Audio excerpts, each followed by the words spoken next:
नमस्कार दोस्तों, आज मैं सम्राट पृथ्वीराज मूवी का एक्सप्लेनेशन करने जा रहा हूं, जो कि 2022 में ही रिलीज हुई है। उससे पहले जिन्होंने अभी चैनल को सपोर्ट करते हुए सब्सक्राइब किया है, उनका बहुत बहुत शुक्रिया। और जो पहली बार चैनल पर आए हैं, उनसे रिक्वेस्ट है कि चैनल को सब्सक्राइब जरूर करें और हमारे साथ जुड़िए। कहानी शुरू होती है सन 1192 अफगानिस्तान के गजनी से। वहाँ का सुल्तान मोहम्मद गौरी ने भारत के वीर पुत्र पृथ्वीराज को पकड़ लिया है और उसे बंदी बना लिया है। गौरी ने पृथ्वीराज की आंखें तक निकाल ली है और अंधा पृथ्वीराज को 7 शेरों से लड़ने में मजबूर करता है। पृथ्वीराज बड़ी बहादुरी से शेरों को मार गिराता है। ये देखकर गजनी का सुल्तान भी हैरान हो जाता है। अनगिनत चोटें खाने के बावजूद पृथ्वीराज सुल्तान से मुकाबला करने का ऐलान करता है, पर कमजोरी के कारण बेहोश हो जाता है। अब जेल में हम देखते हैं कि पृथ्वीराज की तबियत बहुत खराब होती है। उनके साथ हम पृथ्वीचंद भट्ट बरदई को देखते हैं। चंद भट्ट भी पृथ्वीराज के साथ गिरफ्तार हो चुके हैं। फिर पृथ्वीराज को संयुक्ता की याद आती है और हम पास्ट में देखते हैं कि कन्नौज के राजा जयचंद्र की बेटी संयुक्ता सम्राट पृथ्वीराज के शौर्य और पराक्रम से प्रभावित हुई है। वो उनसे प्यार करने लगी है। संयुक्ता और पृथ्वीराज कभी नहीं मिले, पर पत्र भेजकर वो एक दूसरे से बातें करते थे।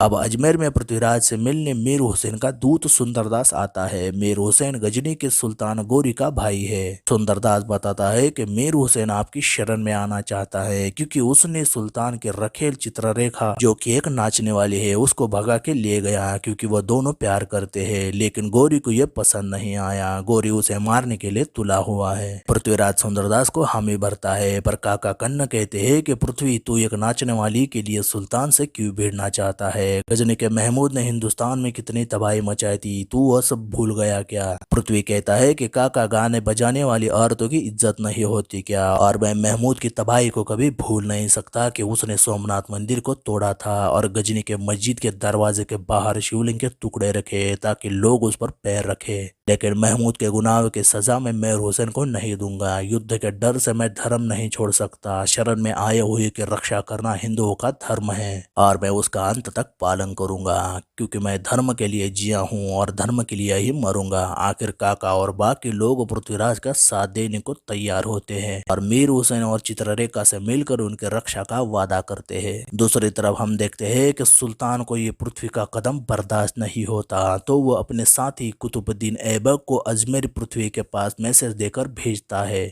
ऐबक बताता है कि सुल्तान चाहते हैं आप चाहो तो चित्ररेखा को अपने पास रखे, पर मीर हुसैन को वापस लौटा दे। अगर आपने ऐसा नहीं किया तो सुल्तान आपके पूरी सल्तनत को तबाह करेंगे। पृथ्वीराज कहते हैं कि शरण में आए हुए की रक्षा करना मेरा धर्म है। अगर सुल्तान युद्ध चाहता है तो उससे जाकर कह दो कि पृथ्वीराज तुम्हें रणभूमि में मिलेगा। और हम देखते हैं कि सुल्तान गौरी भी युद्ध के लिए तैयार होता है और गजनी से हिंदुस्तान आकर तराइन के रणभूमि पर युद्ध की शुरुआत होती है। पृथ्वीराज सुल्तान से लड़कर यह जंग जीत जाते हैं और उसे कैद भी करते हैं, पर जंग में मीर हुसैन मारा जाता है। उसकी मौत से पृथ्वीराज बहुत दुखी होते हैं, क्योंकि चित्ररेखा के प्यार को वो बचा नहीं पाए। अब अगले दिन गौरी को सभा में लाया जाता है। अब काका उसे देखकर मारने पे उतावले होते हैं, पर चंद भट्ट उन्हें बताते हैं कि सुल्तान की मौत यहाँ पर नहीं होगी। काका गुस्से से पूछते हैं कि तब इसकी मौत कब होगी? वो बताता है कि मेरी और पृथ्वीराज की मौत होगी। तब सुल्तान की मौत लिखी है ज्योतिष में। यह सुनकर काका को हैरानी हो जाती है। वहीं पर पृथ्वीराज आते हैं। सुल्तान कहता है कि पृथ्वी, मुझे मौत दे दे, वरना तू रहेगा ना तेरा हिंदुस्तान। पृथ्वीराज कहते हैं कि स्त्री का सम्मान ना करने वाले को वीरता नहीं कायरता कहते हैं, और ऐसे कायर के मांगने पर मैं मौत नहीं दूंगा। वो कहता है कि पृथ्वीराज, तू बहुत पछताएगा, मुझे अभी मार दे, वरना तुझे दूसरा मौका नहीं मिलेगा। पर हम देखते हैं कि पृथ्वीराज गौरी को नहीं मारता और कहता है कि तुझ जैसे कायर को मारने के लिए मुझे मौका नहीं चाहिए और इसलिए तुझे छोड़ रहा हूँ। अगली बार कायरता से मत लड़ना। आखिर गौरी अपनी बेइज्जती करके यहाँ से चला जाता है और काका चंद से कहते हैं कि भट्ट, आज तू जीत गया रे। चंद भट्ट कहता है कि काका, चिंता मत कीजिए, अगला मौका आपको जल्द ही मिलेगा। आगे हम देखते हैं कि दिल्ली का शासक करने के लिए पृथ्वीराज को चुना जाता है, पर जयचंद्र इस बात से नफरत करने लगता है और दिल्ली के पूर्व शासक रहे अपने नाना अर्नो राजा को चेतावनी देता है कि भले ही दिल्ली पृथ्वीराज की हुई हो, पर कुछ ही दिनों के बाद दिल्ली को वह उससे छीन लेगा। फिर हम देखते हैं कि जयचंद्र अपने भाई बालुक राय को दिल्ली भेज देता है। बालुक राय पृथ्वीराज को बताते हैं कि राजा जयचंद्र राज्य सुयज्ञ कर रहे हैं। यज्ञ से जयचंद्र अपना राज्य और ताकत बढ़ाना चाहते हैं। क्योंकि इस यज्ञ की परंपरा है कि अपनी ताकत बढ़ाने के लिए दूसरे राजाओं से कर वसूला जाता है। जो कर देगा उससे दोस्ती का हाथ बढ़ाया जाएगा और किसी ने इनकार किया तो उससे युद्ध किया जाता है। बालक राय कहता है कि दिल्लीपति पृथ्वीराज कन्नौजपति चाहते हैं कि आप उनका संदेशा स्वीकारिए और उनके शरण में आइए और आदि दिल्ली पर शासन करने दीजिए, क्योंकि वो उनका अधिकांश हक है। दूसरे सभी राजाओं ने यज्ञ के लिए हामी भरी है और आपको भी यज्ञ में शामिल होना होगा, लेकिन पृथ्वीराज जयचंद्र का ये निमंत्रण अस्वीकार करते हैं और युद्ध करने के लिए हामी भरते हैं। बालक राय वापस कन्नौज चला जाता है। फिर जयचंद्र पृथ्वीराज के निर्णय से नाखुश होकर अपनी बेटी संयोगिता का स्वयंवर रखते हैं, क्योंकि पृथ्वी के दुश्मनों और दोस्तों को आमंत्रण भेजा जाए और जिससे पृथ्वी कमजोर हो जाए। पर बालक कहता है कि हुक्म, जब तक पृथ्वीराज यज्ञ में शामिल नहीं होगा ये यज्ञ पूरा नहीं हो सकता, यह नियम के विरोध है। तब जयचंद्र एक चाल चलता है, अपने महल के दरवाजे पर पृथ्वीराज का पुतला बनाकर यज्ञ के लिए शामिल करता है, क्योंकि शास्त्र इसका स्वीकार करते हैं। लेकिन एक दिन संयोगिता को पुतले के बारे में पता चलता है। वो जयचंद्र से पूछती है कि दिल्लीपति दरबान बनकर क्यों खड़े हैं, आपने उनका पुतला क्यों बनाया है। वह कहता है कि अगर कोई हमारा निमंत्रण अस्वीकार करेगा तो अपमान तो होगा ही, लेकिन आपको पृथ्वीराज की इतना चिंता क्यों है। आखिर वो बताती है कि पृथ्वीराज से वो प्रेम करती है। जयचंद्र उस पर बहुत क्रोधित होता है, पर संयोगिता कहती है कि अगर वो किसी से शादी करेगी तो सिर्फ पृथ्वीराज से, वरना जिंदगी भर कुंवारी रहेगी। अब जयचंद्र अपने बेटे के आगे कुछ नहीं कर पाता, उसे तो इसके बारे में कुछ भी पता नहीं था। अब स्वयंवर का दिन आता है, सभी राजा इकट्ठा होते हैं। संयोगिता सबका विरोध करते हुए कहती है कि मैं सिर्फ पृथ्वीराज से ही शादी करूंगी, पर कन्नौज पुरोहित कहते हैं कि जो स्वयंवर में शामिल नहीं है उसे आप नहीं चुन सकती, यह धर्म के खिलाफ है। संयोगिता कहती है कि पुरोहित जी, ये कैसा धर्म है आपका जो यज्ञ में शामिल भी नहीं है, पर उसकी सोने की मूर्ति बनाकर यज्ञ पूरा हो सकता है, पर वही स्वयंवर में शामिल नहीं हो सकता। फिर संयोगिता पृथ्वीराज के मूर्ति पर वरमाला डालकर उसे अपना पति स्वीकार करती है।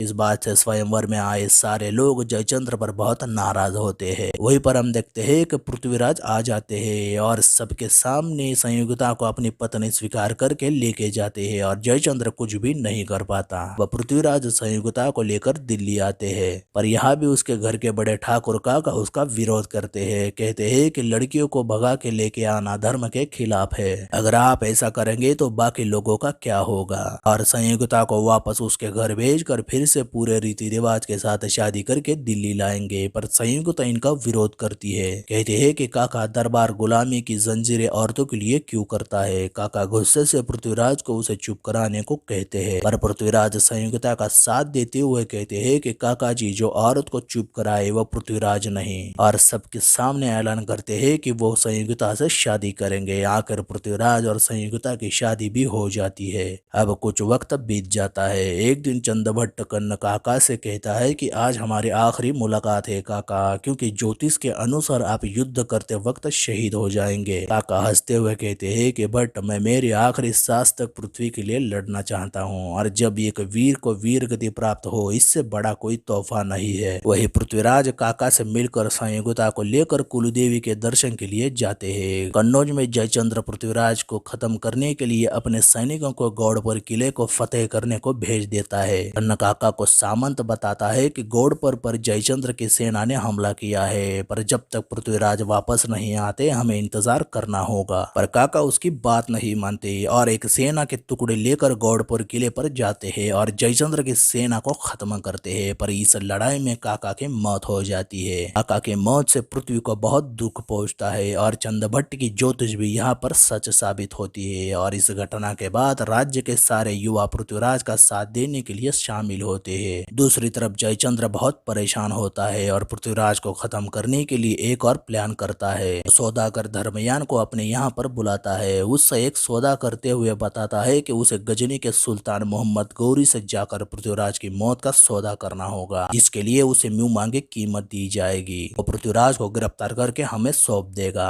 और दिल्ली पर शासन कर सकता है। फिर हम देखते हैं कि धर्मयान गजनी के लिए निकल जाता है और दूसरी तरफ पृथ्वीराज संयोगिता को सम्मान देने के लिए और औरतों को भी पुरुषों की तरह हक दिलाने के लिए अपने साथ दरबार करने के लिए बिठाते हैं। पर ठाकुर काका पृथ्वी का विरोध करते हैं, कहते हैं कि औरतों को महल में रखा जाता है ना कि दरबार में। अगर ऐसा ही तुम्हें करना था तो जयचंद्र की बात मान लेते, उसे आधा राज दे देते। उनकी बात सुनकर पृथ्वी कहता है कि माफ करना काका ठाकुर, घर में पत्नी की भी राय ली जाती है, उसे भी हम पुरुषों की तरह उतना ही हक है। वही चंद भट्ट कहता है कि काका ठाकुर, अगर लोगों की यही राय है तो सभी मंदिरों में से मूर्तियों को भी हटाना चाहिए, क्योंकि मैंने भी सुना है कि जहाँ स्त्री का सम्मान ना हो वहाँ भगवान भी नहीं रहते। काका ठाकुर हंसते हुए कहता है कि इसका मतलब है कि अब से दिल्ली पे एक औरत राज करेगी। पृथ्वी ठाकुर को जवाब देने के लिए संयोगिता को बोलता है। फिर संयोगिता भरी सभा में कहती है कि मैंने तो यही सुना कि शासन धर्म से चलता है, राजकाज धर्म से चलता है, आदमी या औरत से नहीं। स्त्री के बिना देवता भी यज्ञ स्वीकार नहीं करते। क्या औरत सिर्फ विलास देने के लिए और आपके बच्चे पैदा करने के लिए है क्या? इतिहास उठाकर देखिए, धर्म सिर्फ औरतों ने निभाया और पुरुषों ने उसे तोड़ा है। मैंने मेरे अधिकार के लिए अपने पिता जयचंद्र को त्याग दिया, पर अब वही अधिकार के लिए मैं मेरे पति के कहने पर भी दरबार में कभी शामिल नहीं होगी। लेकिन पृथ्वीराज उसे रोकते हुए ऐलान करते हैं कि आज के बाद हर औरत को अधिकार होगा कि वो रानी संयोगिता के पास फरियाद लाए और उसका आखिरी फैसला खुद रानी करेगी। आखिर ठाकुर काका को भी ये बात माननी पड़ती है, क्योंकि सारे लोग संयोगिता को दरबार में बिठाने के लिए हामी भरते हैं। दूसरी तरफ धर्मयान गजनी आता है और सुल्तान को दोस्ती का हाथ देकर पृथ्वीराज के खिलाफ लड़ने का सौदा करता है। गौरी तो ऑलरेडी पृथ्वीराज से परेशान था, उसने उसकी बेइज्जती जो की थी, युद्ध में हराया भी था, इसीलिए वो उसकी बात मानता है और उसे वादा करता है कि वो पृथ्वी को उसके हवाले करेगा। फिर सुल्तान अपने सैनिकों को दिल्ली भेजकर पृथ्वी से समर्पण करने को बोलता है, लेकिन हम देखते हैं कि पृथ्वीराज उसे युद्ध का ऐलान करते हैं। सुल्तान इस बात से और भी चिढ़ जाता है और फिर से हिंदुस्तान आकर पृथ्वीराज से युद्ध करता है, पर सुल्तान की सेना पृथ्वीराज के आगे टिक नहीं पाती। लड़ाई कई घंटों तक चलने पर भी पृथ्वीराज गौरी पर भारी पड़ता है। सुल्तान के साथी भी परेशान हो जाते हैं, क्योंकि उन्हें समझ नहीं आता कि पृथ्वीराज को कैसे हराए, क्योंकि मिट्टी को मां समझने वाला उसके लिए मर मिटने को तैयार है। सुल्तान कहता है कि इन हिंदुस्तानियों को यही सबसे बड़ी ताकत है, लेकिन हमें यह जंग नहीं हार सकते, क्योंकि इस बार पृथ्वीराज पुरानी गलती नहीं करेगा। एक आदमी कहता है कि सुल्तान, आपको अपनी जीत पर यकीन क्यों नहीं है? वो कहता है कि क्योंकि हमारे पास वाजिब वजह नहीं है लड़ने की। जो हमारे लिए जमीन का टुकड़ा है उनके लिए माता है, जो हमारे लिए लूट है उनके लिए अब्रू है, जो हमारे लिए एक पत्थर है वो उनके लिए भगवान है, और इसीलिए किसी भी कीमत पर हमें ये जंग जीतनी है, चाहे फरेब करके ही क्यों ना हो। फिर हम देखते हैं कि सुल्तान पृथ्वीराज की सोई हुई सेना पर रात के अंधेरे का सहारा लेकर हमला करता है, उनके एक एक सिपाही को मारता है और फरेबी से पृथ्वीराज को गिरफ्तार करता है और दिल्ली पर कब्जा करने की तैयारी करता है। दूसरी तरफ संयोगिता को पता चलता है कि पृथ्वीराज को गौरी ने गिरफ्तार किया है। संयोगिता गौरी से बिना डरे सारी औरतों को हिम्मत भरते हुए उन्हें एक योद्धा में बदलवा देती है और दुश्मनों के सामने न झुकते हुए जोहर करके खुद वीरता की तरह शहीद हो जाती है। अब सुल्तान गौरी पृथ्वीराज को लेकर वापस गजनी निकल जाता है। यहाँ कन्नौज के दरमियान जयचंद्र को बताता है कि गौरी ने उसका वचन तोड़ दिया है और पृथ्वीराज को बंदी बनाकर लेके गया है। उसने कहा कि हिंदुस्तान के हीरे जवाहरात वो बाद में भी लूटेगा, पर पृथ्वी जैसे हीरे को वो कभी नहीं छोड़ेगा। आखिर जयचंद्र को एहसास होता है कि उसने पृथ्वी पर भरोसा न करके बहुत बड़ी गलती की है। उसने अपनी बेटी को भी खो दिया और पृथ्वीराज को कभी नहीं समझ पाया।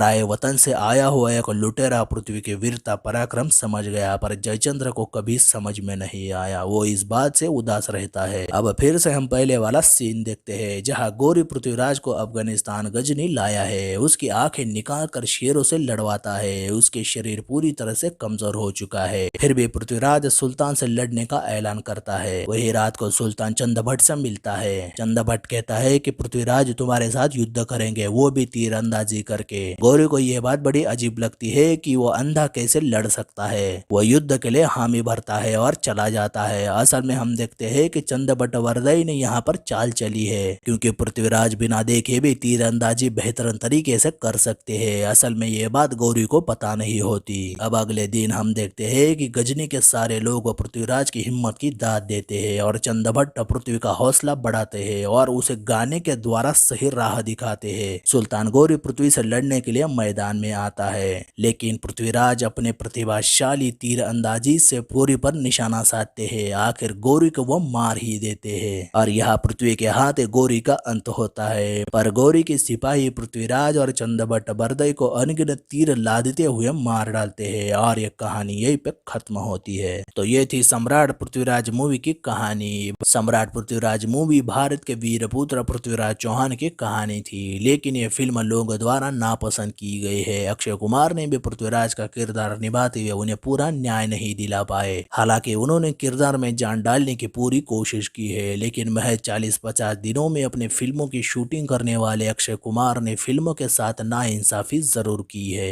उनकी मेहनत हम उनके किरदार में नहीं देख पाते हैं। बाकी कलाकारों ने अपने अपने किरदार को अच्छी तरह से निभाया है और इसी फिल्म से मानुष चिल्लर ने भी फिल्मों में डेब्यू किया है। उन्होंने संयोगिता को बड़ी सहजता से निभाया है। मुझे लगता है कि डायरेक्टर डॉक्टर चंद्र प्रकाश द्विवेदी ने इस फिल्म को बनाने में बहुत ही जल्दबाजी की है। अगर उन्हें पृथ्वीराज चौहान का इतिहास ही दिखाना था तो उन्हें फिल्म बनाने के लिए कुछ वक्त और लेने की जरूरत थी। जिस तरह से बाहुबली और केजीएफ जैसे फिल्मों को बनाने में वक्त लगा है, हमारा इतिहास सबको मालूम होना चाहिए। अगर फिल्म इस तरह से पिटती रही तो लोगों तक ये कभी नहीं पहुंचेगी। फिल्म में गाने भी उतने खास नहीं है, लेकिन फिल्म का एक सीन मुझे बड़ा पसंद आया जो कि तीर चलाने वाला था। वो पूरा सीन वो बहुत ही बढ़िया नजर आया है। पृथ्वीराज की आंखें न होने पर भी वो तीरंदाजी दिखाई गई, वो बेहतर लगी है। खैर, आपके इस फिल्म और अक्षय सर की एक्टिंग पे क्या विचार है, हमें कमेंट द्वारा जरूर बताइए। और हमारा एक्सप्लेनेशन अच्छा लगे तो हमारे चैनल मूवीज एक्सप्लेन मोस्टली को लाइक, शेयर और सब्सक्राइब जरूर करें और साथ वाली बेल भी प्रेस करें, जिससे आपको वीडियो की नोटिफिकेशन मिल जाए। और मैं मिलूंगा आपको अगले वीडियो में, तब तक के लिए गुड बाय।